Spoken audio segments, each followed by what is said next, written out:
Hello friends, welcome back. कैसे हैं आप सभी दोस्तों? आज से मैं एक नई सीरीज शुरू करने जा रहा हूं जिसमें हम लोग क्लास 9th और 10th के साइंस के तीनों subjects chemistry, physics and biology के सभी चैप्टर्स को कवर करूंगा। और आज जो मैं चैप्टर शुरू करने जा रहा हूं वो है क्लास 9th का chapter number 3, atoms and molecules. देखिए, क्योंकि आपका टर्म 2 स्टार्ट होने वाला है तो टर्म 2 से पहले इसलिए उसके लिए मुझे पहले टर्म 2 का सिलेबस कंप्लीट करना है।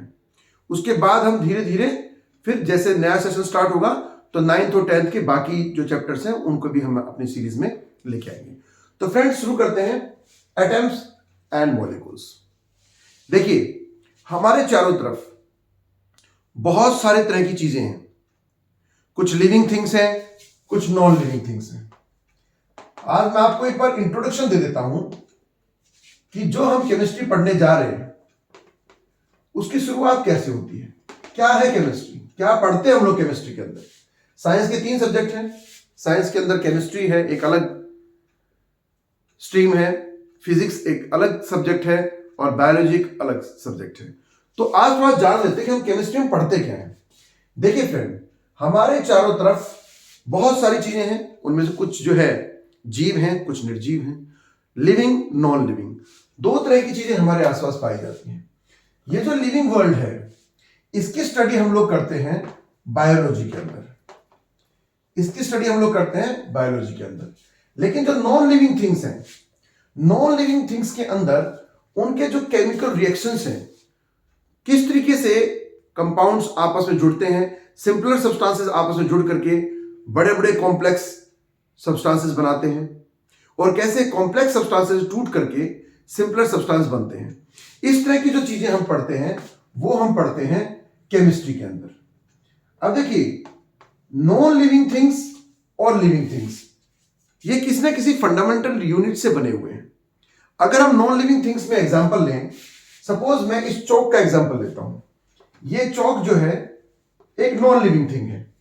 दूसरी तरफ हम एक एग्जांपल लेते हैं किसी ह्यूमन बीइंग का। हम इंसान जो हैं वो हम लिविंग थिंग्स हैं। तो इंसान जो है, जो ह्यूमन बीइंग्स हैं, उनकी बॉडी की जो संरचना है वो कहां से शुरू होती है, कहां से इंसान की बॉडी एक यूनिट से स्टार्ट होकर के जो है फाइनली ये ह्यूमन बॉडी बनती है। तो लिविंग थिंग्स जो हैं उनकी शुरुआत होती है सेल से। तो सबसे छोटी यूनिट, लाइफ की सबसे छोटी जो फंडामेंटल यूनिट है वो होती है सेल्स। सेल से बनते हैं टिश्यूज, फिर टिश्यूज से बनते हैं ऑर्गन, और ऑर्गन से बनते हैं ऑर्गन सिस्टम यानी कि ह्यूमन बॉडी। इसी तरीके से जो नॉन लिविंग वर्ल्ड है, जैसे कि चौक है, चेयर है, टेबल है, आपके आसपास जितनी भी नॉन लिविंग थिंग्स हैं वो भी किसी न किसी चीज से बनी हुई है। अगर मैं अपनी इस दीवार का एक आपसे एग्जांपल लूं कि हमारी जो दीवार है, ये दीवार किससे बनी है। सपोज ये हमारी दीवार है, ये हमारी दीवार है।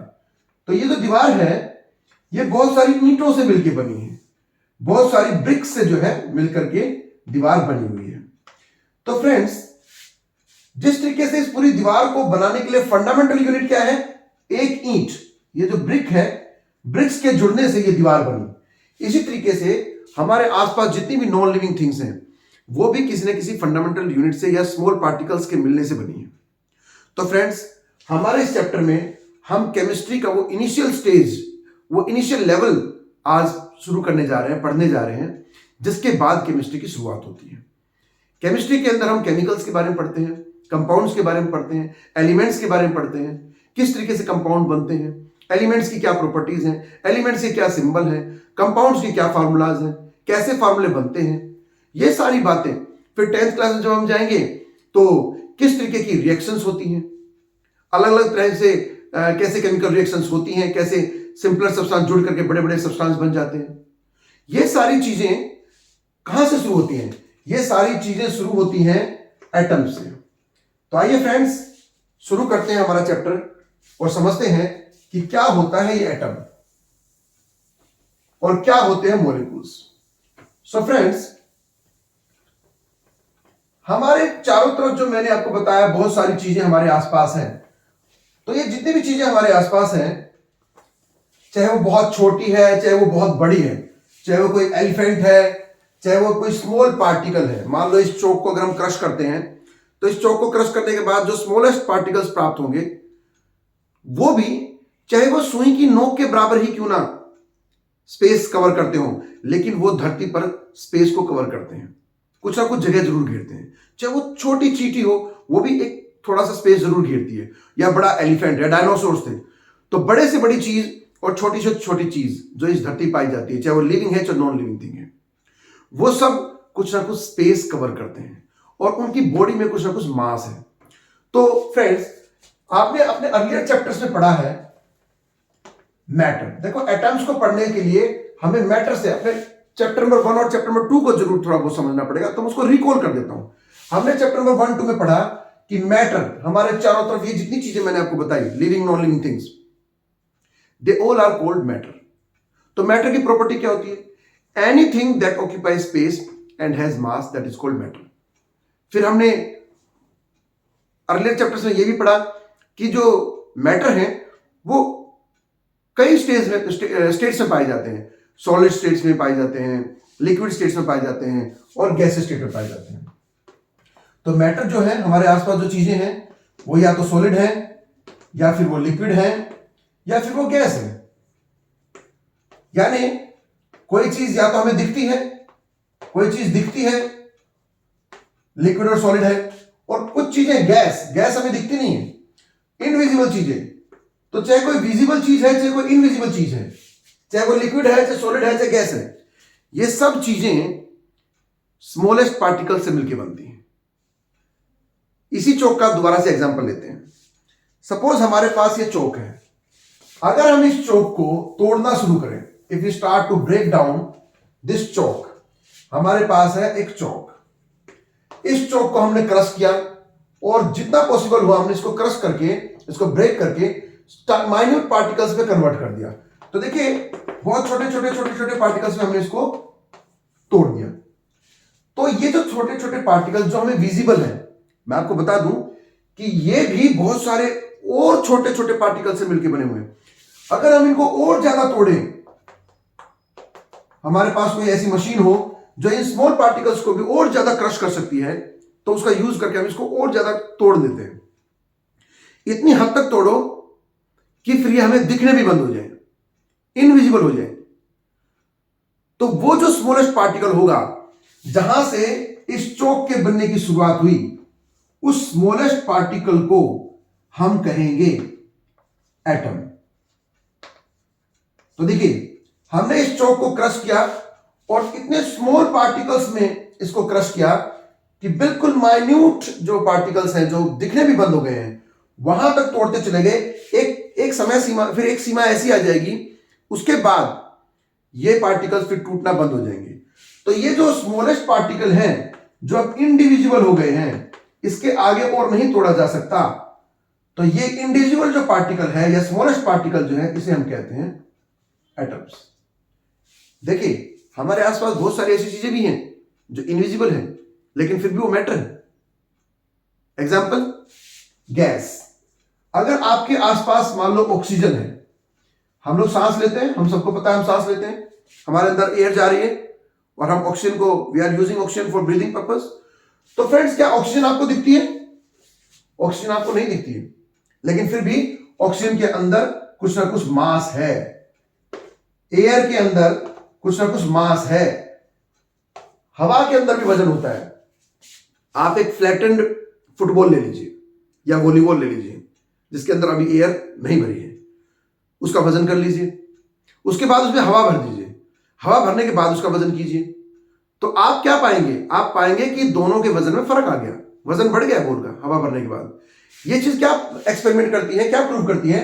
कि एयर जो हमें दिखती नहीं है, उसके अंदर भी मास है, और जब आपने बैलून के अंदर या फुटबॉल के अंदर हवा भरी तो वो फूल जाएगी। इसका मतलब एयर जो है वो भी जगह घेरती है।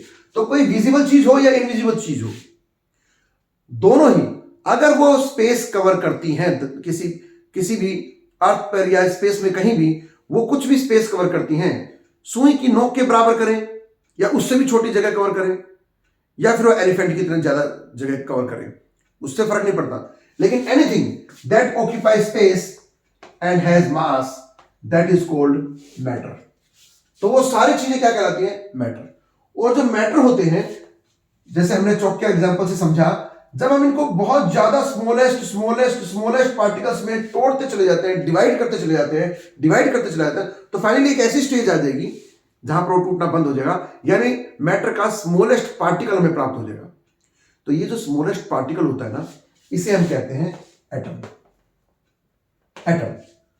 तो अब इसी प्रोसेस को अगर हम रिवर्स करके समझें, तो एटम्स जुड़ते चले जाएंगे, वो बड़े बड़े पार्टिकल्स बन जाएंगे, उसके बाद धीरे धीरे और बड़े बड़े बन जाएंगे, और फाइनली ये चौक हमें प्राप्त हो गया।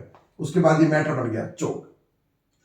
इसका मतलब एटम जो है वो स्मॉलेस्ट यूनिट है जहां से किसी मैटर के बनने की शुरुआत होती है।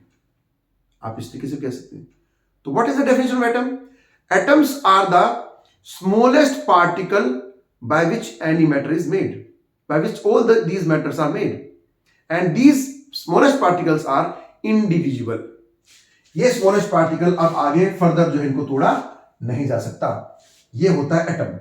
तो जब एटम जुड़ना शुरू होंगे, तो सबसे पहले जो 2 एटम जुड़ेंगे, फिर 3 एटम जुड़ेंगे, ऐसे 2-2 करके 3-3 करके ऐसे जुड़ते वो छोटे सिंपलर सब्सटेंस से बड़े सब्सटेंस बनते चले जाएंगे, और फाइनली मैटर बन जाएगा। जब इनिशियल स्टेज पे एटम जुड़ने शुरू होते हैं, तो एक एटम दूसरे एटम से जुड़ना शुरू हुआ। पहले एक स्मॉलेस्ट पार्टिकल था, उसके नजदीक दूसरा स्मॉलेस्ट पार्टिकल आ गया, ये दोनों आपस में ज्वाइन हो गए। तो एटम से जुड़ा, तो फिर वो बन गए मॉलिक्यूल। क्या बन गए? मॉलिक्यूल बन गए। अब ऐसे देखो, ये बन गए भाई मॉलिक्यूल। अब ऐसे बहुत सारे मॉलिक्यूल फिर दोबारा से जुड़ते चले जाएंगे। एक मॉलिक्यूल ये है, एक मॉलिक्यूल ये है, और भी ऐसे बहुत सारे मॉलिक्यूल जुड़ते चले जाएंगे। मॉलिक्यूल से मॉलिक्यूल जुड़ते फाइनली हमारे आसपास जितनी चीजें हैं, इस तरीके से ये मैटर जो है बन जाते हैं। चाहे कोई प्लास्टिक की चीज है, चाहे कोई लकड़ी की चीज है, चाहे कोई जो है कपड़े की चीज है, कुछ भी चीज आपको आसपास नजर आ रही है, they all are called matter. All these non living things which are visible all around you, they all are called matter, and these matters are made up of small particles. कहीं से तो इनकी शुरुआत हुई ना बनने की। So that smallest particle which is now indivisible, that is called atom. और जब 2 एटम्स जुड़ने शुरू हो जाते हैं, सबसे पहले एटम्स जुड़ने शुरू होंगे, तो जैसे ही एटम्स केमिकली कंबाइन करना शुरू कर दें, या केमिकली जो है बॉन्डिंग करना शुरू कर दें, तो वो बनाते हैं मॉलिक्यूल्स। तो क्या होते हैं एटम्स और क्या होते हैं molecules? Atoms are the smallest particle and molecules are made when more than 1 atom join together. जब एक से ज्यादा एटम जुड़ने शुरू हो जाएं, तो वो फिर बनाएंगे मॉलिक्यूल। तो फ्रेंड्स, अभी हमने ये समझा कि एटम्स और मॉलिक्यूल क्या है। तो एटम्स से ही बनते हैं मॉलिक्यूल्स। एक एटम X, दूसरा एटम X, दोनों जुड़े, ये एटम है X, दूसरा एटम भी है X, ये दोनों जुड़े तो बन गया मॉलिक्यूल। अब फ्रेंड्स, जब ये एटम्स आपस में जुड़ते हैं, तो उसके बाद ये बड़े सब्सटेंस बनाना शुरू कर देते हैं। यानी कि सबसे पहले क्या बनाएंगे? सबसे पहले बनाएंगे मॉलिक्यूल। अब देखो, मॉलिक्यूल भी 2 प्रकार के होते हैं। मॉलिक्यूल 2 प्रकार के कैसे हो गए भाई? जब एटम जुड़ रहे हैं, ठीक है, आपने हमें बताया कि एटम्स के जुड़ने से क्या बना? मॉलिक्यूल। लेकिन ये मॉलिक्यूल फिर 2 प्रकार के कैसे हो गए? मॉलिक्यूल ऑफ एलिमेंट और मॉलिक्यूल ऑफ कंपाउंड कैसे हो गए? तो सबसे स्मॉलेस्ट पार्टिकल हम नीचे से लेके चलते हैं। सबसे स्मॉलेस्ट पार्टिकल है एटम। लो जी, ये हमने ले लिया एटम। इसके बाद हम ऊपर चलते हैं, 2 एटम्स जुड़ गए, ठीक है, तो ये क्या बन गया? ये बन गया मॉलिक्यूल। मॉलिक्यूल। अब जब ये बहुत सारे मॉलिक्यूल, अच्छा ये जो जुड़ करके कैसा मॉलिक्यूल बना भाई? मॉलिक्यूल की मैं स्ट्रक्चर बना देता हूं। ये बन गया भाई मॉलिक्यूल, ये ज्वाइन हो गए दोनों एटम, मॉलिक्यूल बन गए। अब इसके बाद ये मॉलिक्यूल जुड़ करके 2 तरह के सब्सटेंस बनाते हैं। कभी कभी तो ये मॉलिक्यूल्स जुड़ करके एलिमेंट बना देते हैं, और कभी कभी यही मॉलिक्यूल्स कंपाउंड बना देते हैं। ऐसा क्यों? दोनों में ही मॉलिक्यूल्स बन रहे हैं, तो फिर कुछ एलिमेंट क्यों बन जाते हैं, कुछ कंपाउंड क्यों बन जाते हैं? तो देखिए फ्रेंड्स, जब सिमिलर प्रॉपर्टी वाले एटम्स जुड़ते हैं, मान लो ये एक एक्स एटम है, ये वाला एक्स एटम है, हमने यहां ले लिया इसको, और दूसरा जो एटम है वो भी एक्स है, दोनों ही एक्स है। तो जब सिमिलर प्रॉपर्टी के एटम्स आपस में जुड़ेंगे और ऐसे जुड़ते जुड़ते जुड़ते जुड़ते बड़े बड़े सब्सटेंस बनाते चले जाएंगे, तो वो बनाएंगे एलिमेंट। वो क्या बनाएंगे? जो ये बड़ा सब्सटेंस बनाएंगे ना, जुड़ जुड़ के जुड़ जुड़ के जुड़ जुड़ के मॉलिक्यूल्स जुड़ रहे हैं, सिमिलर प्रॉपर्टी वाले एटम्स जुड़ रहे हैं, फिर वो बहुत सारे मॉलिक्यूल्स बन गए, अब वो मॉलिक्यूल्स आपस में जुड़ रहे हैं, जुड़ जुड़ के इकट्ठे हो रहे हैं, और फिर फाइनली वो क्या बना देंगे? Element. Example, gold, sodium, silver, oxygen, carbon, hydrogen, ऐसे बहुत सारे 118 से भी ज्यादा एलिमेंट्स हैं हमारे पास अभी तक। अब तक जो नोन नंबर ऑफ एलिमेंट्स है 118 elements have been discovered by the scientist. तो ये जितने भी 118 एलिमेंट्स हैं, ये सब की अपनी सेल्फ की खुद की अलग से केमिकल प्रॉपर्टी होती है। गोल्ड की अलग केमिकल प्रॉपर्टी है, सोडियम की अलग केमिकल प्रॉपर्टी है, सिल्वर की अलग केमिकल प्रॉपर्टी है, ऑक्सीजन की अलग केमिकल प्रॉपर्टी। क्यों? क्योंकि ये सिमिलर प्रॉपर्टी वाले एटम्स के मिलने से बनते हैं। तो ये हो गए एलिमेंट। अब अगर मान लो यही मॉलिक्यूल्स जो बन रहे हैं, अगर ये दूसरे तरीके से जुड़ जाए, कैसे? एक तो एटम था एक्स का और दूसरा एटम था वाई का, यानी इसकी प्रॉपर्टी से अलग है। ये अलग प्रॉपर्टी वाला एटम है, ये अलग प्रॉपर्टी वाला एटम है, तो ये दोनों जुड़ रहे हैं। तो जुड़ रहे हैं तो भैया अब क्या बनाएंगे? अब भी मॉलिक्यूल ही बनाएंगे। अब भी तो मॉलिक्यूल ही बन रहा है ना। मैंने क्या बताया कि जब एटम जुड़ना शुरू होते हैं मॉलिक्यूल बनाते हैं। तो यहां भी एटम जुड़ रहे थे, मॉलिक्यूल बनाया, लेकिन सिमिलर एटम मिल गए तो मॉलिक्यूल मिलते चले गए और बाद में एलिमेंट बन गया। कौन सा सब्सटेंस बन गया? एलिमेंट। अब दूसरी दिशा में चलते हैं, यहां पर कंपाउंड कैसे बनते हैं? तो जब अलग अलग प्रॉपर्टी वाले एटम्स आपस में ज्वाइन करना शुरू कर दें, तो ऐसे ही जैसे ये दीवार मैंने बताई थी ना, एक ईंट रखी, दो ईंट रखी, एक ईंट रखी, दो ईंट रखी, 3 4 5 6 7 8 10 ऐसे हजारों ईंटों को हमने अरेंज कर दिया और इनको मसाले से चिपका दिया। एक दिन 2 दिन के बाद में मसाला सूख करके इतना हार्ड हो जाएगा कि अब इस दीवार को तोड़ना मुश्किल हो जाएगा आपके लिए। They will held together. जुड़ के नहीं ईंटें। आप सोचोगे सर ऐसे कैसे एटम जुड़ जाते हैं? ये ईंटें कैसे जुड़ गई? जैसे ईंटें जुड़ करके दीवार बन गई, ऐसे ही एटम्स भी आपस में जुड़ जाते हैं और इतना ज्यादा रिजिड जो उनका बॉन्ड हो जाता है कि फिर वो टूटते नहीं आसानी से। तो इस तरीके से अलग अलग प्रॉपर्टी वाले एटम जब जुड़ने लगते हैं और जुड़ जुड़ के जो मैटर बनाएंगे वो मैटर कहलाएगा कंपाउंड। जैसे हमने यहां पे एलिमेंट्स के एग्जांपल देखे, gold, sodium, silver, oxygen, hydrogen, carbon. इसी तरीके से मैं कुछ यहां पे एग्जांपल लिख देता हूं आपके लिए। कार्बन डाइऑक्साइड, कार्बन डाइऑक्साइड ये एक कंपाउंड है।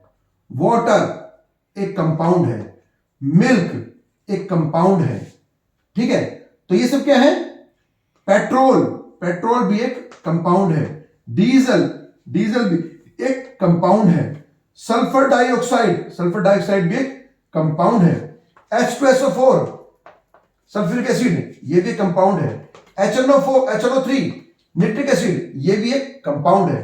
तो देखिए फ्रेंड्स, अलग अलग प्रॉपर्टी के अलग अलग एलिमेंट्स के मिलने से जब कोई मैटर बनता है, सब्सटेंस बनता है, तो वो कहलाता है कंपाउंड। तो ये सारे क्या है? कंपाउंड। कैसे अलग अलग भाई? तो देखो मैंने लिखा HNO3, HNO3। देखो अब इसके अंदर अलग अलग प्रॉपर्टी के कैसे? देखो एक एटम तो है हाइड्रोजन का, एक एटम किसका है? हाइड्रोजन का। तो हाइड्रोजन अलग गैस है, उसकी अलग प्रॉपर्टी है। दूसरा एटम है नाइट्रोजन, N लिखा हुआ ना, तो N मतलब क्या होता है? नाइट्रोजन। तो नाइट्रोजन भी एक अलग गैस है। तीसरा क्या लिखा हुआ है? 3 पार्टिकल्स, O3 का मतलब 3 पार्टिकल्स किसके किसके हैं? ऑक्सीजन के। तो देखो बेटा, ऑक्सीजन एक अलग गैस है, नाइट्रोजन एक अलग गैस है, हाइड्रोजन एक अलग गैस है, लेकिन तीनों जुड़ करके एक मैटर बना रहे हैं, एक सब्सटेंस बना रहे हैं। तो चूंकि तीनों अलग अलग हैं, अलग अलग प्रॉपर्टी वाले हैं, एटम्स हैं, तो ये जब जुड़ेंगे तो बनाएंगे कंपाउंड। तो मुझे लगता है आपको ये समझ में आ गया होगा कि एटम क्या होता है, फिर एटम से मॉलिक्यूल कैसे बनते हैं, फिर मॉलिक्यूल दो प्रकार के हैं, एक तो वो मॉलिक्यूल जो एलिमेंट वाला या एलिमेंट बनाएगा, एक वो मॉलिक्यूल जो कि बाद में कंपाउंड बनाएगा। तो अब आप मेरे को डिफाइन करके बता सकते हैं कि what is difference between the molecule of an element और एन कंपाउंड। अब शायद आप बता सकते हैं कि दोनों जो दो प्रकार के मैंने आपको बताया कि दो प्रकार के जो मॉलिक्यूल होते हैं, तो क्या अब आप मुझे बता सकते हैं कि दोनों में क्या फर्क है? जी हां, बिल्कुल बता सकते हैं। जो मॉलिक्यूल कंपाउंड बनाएगा, जो मॉलिक्यूल कंपाउंड बनाएगा उसके अंदर अलग अलग प्रॉपर्टी के एलिमेंट मिले, एटम्स मिले हुए हैं, और जो मॉलिक्यूल बाद में जाकर के सिमिलर प्रॉपर्टी वाले एटम से मिलकर के बाद में जाकर के एलिमेंट बनाएगा, तो वो मॉलिक्यूल किसका कहलाएगा? एलिमेंट का। तो इस प्रकार से we have two types of molecules, molecule of compound and molecule of element. तो आई थिंक आपको आज दो तीन चीजें समझ में आई। आपको समझ में आया कि एटम क्या होता है, ये मैटर का सबसे स्मॉलेस्ट पार्टिकल होता है। और मैटर क्या होता है? जो भी हमारे आसपास दिखने वाली चीजें या ना दिखने वाली चीजें, विजिबल, इनविजिबल, ठीक है, लिविंग, नॉन लिविंग, जितनी भी चीजें हैं। लेकिन मैटर के अंदर हम सिर्फ नॉन लिविंग थिंग्स को पढ़ते हैं। मैटर के अंदर हम लोग सिर्फ नॉन लिविंग थिंग्स को स्टडी करेंगे, ओके? क्योंकि लिविंग थिंग्स को स्टडी करने के लिए हम लोग सेल्स, टिश्यूज, ऑर्गन सिस्टम को पढ़ते हैं। हम लोग बात करेंगे नॉन लिविंग थिंग्स की। तो जितने भी मैटर, नॉन लिविंग थिंग्स हमारे आसपास हैं, वो किससे मिलकर बनते हैं? स्मॉल पार्टिकल्स से। और उन स्मॉल पार्टिकल्स को हम बोलते हैं एटम्स, जो कि आगे फर्दर डिवाइड नहीं किए जा सकते। तो एटम का वैसे शाब्दिक अर्थ क्या होता है? देखिए, एटम जो है ना, एक ग्रीक भाषा का वर्ड है। ये एक ग्रीक भाषा का वर्ड है एटम, जिसका मतलब होता है इनडिविजिबल। तो एटम का मतलब क्या होता है? जिसको और ज्यादा नहीं तोड़ा जा सकता। ये वर्ड किसने दिया भाई? ग्रीक फिलोसोफर्स ने दिया। ग्रीक फिलोसोफर्स ने बताया हमें कि जो पदार्थ होते हैं, जो मैटर होते हैं, वो स्मॉलेस्ट पार्टिकल से मिलकर बनते हैं, जिसको आगे नहीं तोड़ा जा सकता। और उस बिना तोड़ने वाले शब्द को, चीज को उन्होंने नाम दे दिया एटम। तो एटम का मतलब क्या हो गया? इंडिविजुअल। और अगर डेफिनेशन के लिए कोई बात करें, डेफिनेशन बताओ, तो it is the smallest particle by which any matter is made, any substance is made, which can not be further divided. अच्छा, अब आप मुझे ये बताइए, मैं आपको इतनी सारी बातें बता रहा हूं। मैंने आपको एटम्स के बारे में पढ़ाया, मैंने आपको मॉलिक्यूल्स के बारे में पढ़ाया, मैंने आपको एलिमेंट्स के बारे में बताया, मैंने आपको कंपाउंड्स के बारे में बताया। ये सारी बातें क्या मुझे जन्म से ही पता है? कहां से पता चली ये सारी चीजें? मुझे आपकी क्लास 9th की बुक से पता चली। लेकिन ये क्लास 9th की जो बुक है, क्या ये भगवान ने प्रिंट करके धरती भेजी थी हमें बताने के लिए? नहीं। देखिए, इंसान जो है ना, ह्यूमन बींग्स लगातार करोड़ों सालों से ये धरती बनी। पहले धरती बनी, फिर जो है जानवर बने, फिर जानवरों से इंसान बने, और फिर इंसान लगातार कुछ ना कुछ जो है इन्वेंशन, कुछ ना कुछ डिस्कवरी करता रहता है। इंसान एक जिज्ञासु प्राणी है, वो अपने आसपास की दुनिया को जानना चाहता है। तो इस तरह के हमारे समाज में जो जिज्ञासु लोग हैं, वो क्या करते हैं? वो इन चीजों को डीपली स्टडी करते हैं और बहुत सारे एक्सपेरिमेंट करते रहते हैं। और फिर वही लोग हमें कुछ थ्योरीज के द्वारा, कुछ पोस्टुलेट्स के द्वारा हमें ये चीज समझाते हैं, हमें हमारे संज्ञान में ये चीज लेके आते हैं कि इस दुनिया में किस तरह के केमिकल रिएक्शंस हो रहे हैं, हमारे आसपास में कैसे चीजें बदल रही हैं। जैसे आपकी मम्मी ने रात को ल्यूक वार्म दूध के अंदर थोड़ी सी दही मिला दी। सुबह जब उठ के आपने देखा तो पूरी की पूरी जो दही थी, पूरे का पूरा जो दूध था इसके अंदर, वो पूरी क्या बन गई? कर्ड बन गई, पूरी कर्ड बन गई। तो ये क्या हुआ? क्या आप दही को दोबारा से दूध बना सकते हो? नहीं। तो केमिकल चेंजेस क्या होते हैं? Chemical changes are those changes which can not be reversed. तो दूध से दही का बनना, ये केमिकल रिएक्शन हो रहा है, ठीक है। इसी प्रकार अगर आपकी मम्मी दूध से पनीर बनाना चाहती है तो उसमें थोड़ा नींबू डाल दो। नींबू का रस दूध में जाने के बाद, गर्म दूध में जाने के बाद, ऑटोमेटिकली वो जो है उसका पनीर बनना शुरू हो जाएगा, है ना। तो फिर क्या उस पनीर को दोबारा से तुम दूध बना सकते हो? नहीं बना सकते। लेकिन दूध से पनीर बनाया गया है एक केमिकल ऐड करके, तो ये भी क्या है? ये भी एक केमिकल रिएक्शन है। इसी प्रकार जब आप किसी पेट्रोल में, डीजल में या किसी फ्यूल में आग लगाते हो तो फ्यूल जलना शुरू होता है और वो फ्यूल कन्वर्ट होना शुरू हो जाएगा, वो हमें हीट देगा, कुछ उसमें से गैसेस निकलेंगी, कुछ डस्ट पार्टिकल्स निकलेंगे और नीचे फिर राख बच जाएगी। तो ये सारी चीजें अगर हम दोबारा इकट्ठा करके उसका वजन करें, भाई थोड़ी जो एनर्जी जो हमारी मान लो हीट में जो एनर्जी, हीट एनर्जी है, उस रोशनी भी आ रही है, लाइट एनर्जी है, प्लस उसमें से जो गैसेस निकल रहे हैं, उन सबको अगर आप कलेक्ट कर लो और उनका वजन करो तो आप पाएंगे कि जो पेट्रोल आपने जलाया था, 1 लीटर पेट्रोल जो आपने जलाया था, इन सारी चीजों का टोटल भी 1 लीटर ही है। तो फ्रेंड्स, हमारी इस धरती पे हम ना तो किसी चीज को क्रिएट कर सकते हैं, ना ही किसी चीज को डिस्ट्रॉय कर सकते हैं। हम सिर्फ उसके रूप को बदल सकते हैं, हम सिर्फ उसके रूप को ट्रांसफॉर्म कर सकते हैं। तो ये सारी बातें जो मैं आपके सामने शेयर कर रहा हूं, ये मुझे कहां से पता चलती हैं? आपकी बुक से पता चलती है। और ये बुक्स में मटेरियल कहां से आया? मैंने आपको बताया, कुछ स्कॉलर लोग, कुछ एजुकेटेड फिलोसोफर्स ने हमें ये थ्योरी बताई।